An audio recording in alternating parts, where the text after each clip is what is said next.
আসসালামু আলাইকুম গাইস। কিছুদিন আগে যেন আসছিলাম এই জায়গায় ধান দেখার জন্য। আমাদের ক্ষেতের পাশের ধানগুলো দেখেছিলাম যে সরিয়ে এসে গেছে, এখন এগুলো পাইকে গেছে ধান। আর আমাদের ধান ছিল আসতেছিল, এই যে এই ক্ষেত্রে আমাদের সবার লাস্টে আসছে। সবাই জমি থেকে ধান একটা নিয়ে যাইব আর আমরা আমাদের ধান পাকবে।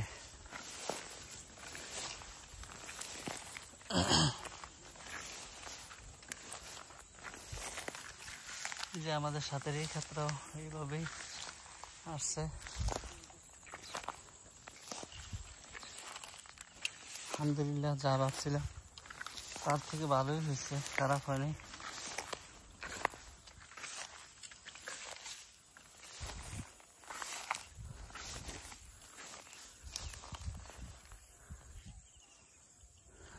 ওই যে ওই জায়গা কিছু লোক ধানও কাটতেছে। এটা আমার ফুফার ক্ষেত, ওই পাশেরটা ফুফা লোক লাগিয়ে কেটে ফেলতেছে ক্ষেত। আর আমাদেরটা মাত্র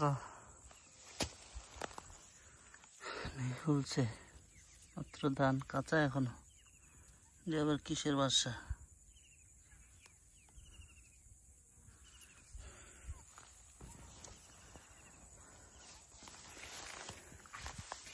যে ধানগুলো আমার ধান এই ক্ষেত্রে নষ্ট হয়ে গেছে।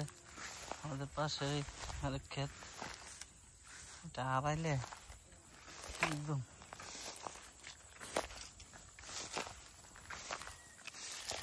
আরেকটা পাশের ক্ষেত, এটাও ভালোই, কিন্তু ইন্দুরে বিভিন্ন জায়গায় গর্ত করতেছে।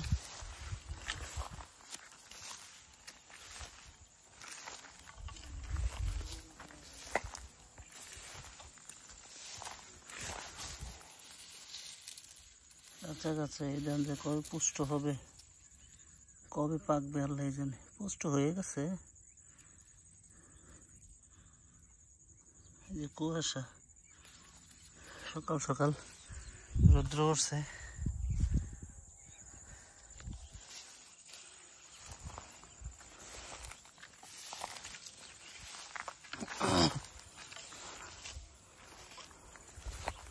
যখন এই বাবাইসা ক্ষেত হয়েছে তখন মনে করেন যে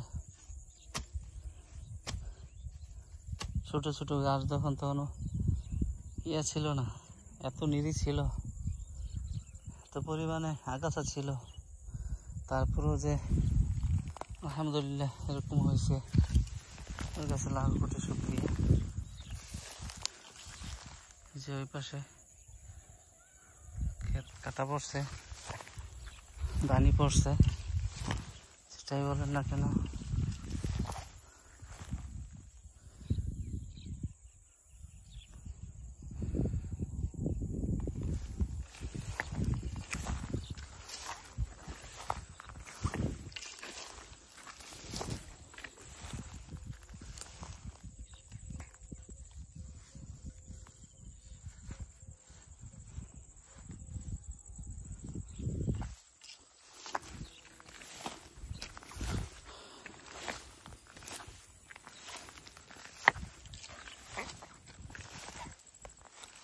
এই ধানের পিঠা চিড়া অনেক সুস্বাদু, ভাতও শরীরের জন্য ভালো। এটি ধান থেকে বাবাইসা ধান শরীরের জন্য ভালো।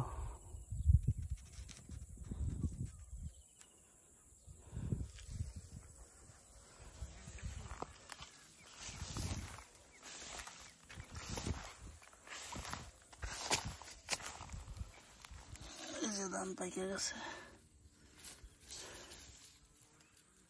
ফুফার ক্ষেতের ধান পেকে গেছে। এগুলা কাটতেছে, যা লোক নিছে।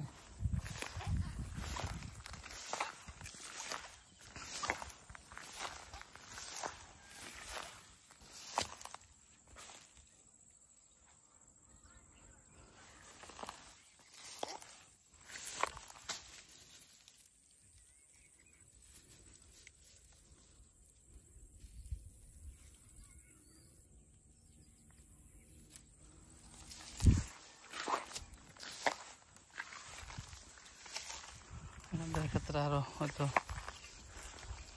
1-1.5-2 সপ্তাহ লাগবে পাকতে।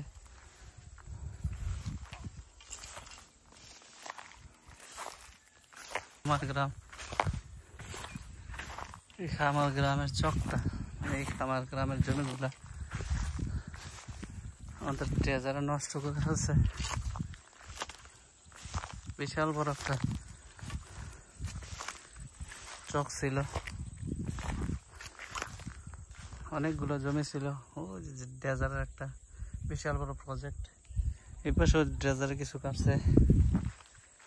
আস্তে আস্তে ডেজারের কারণে নষ্ট হয়ে যাচ্ছে ক্ষেতগুলো।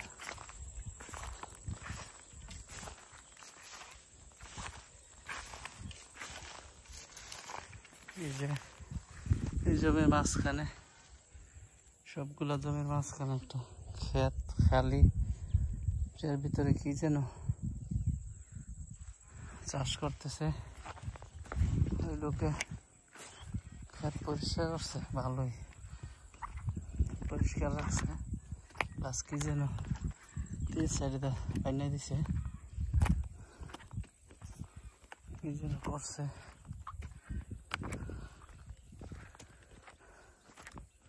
এই যে এই পাশেও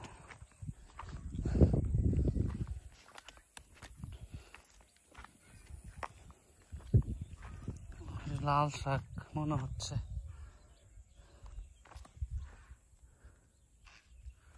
লাল শাক ভালোই চোখের মাঝখানে লাল শাক করছে।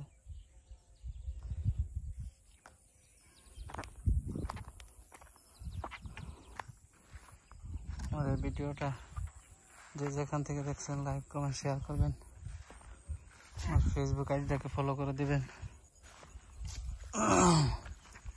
ইউটিউব চ্যানেলটাকে সাবস্ক্রাইব করে দিবেন।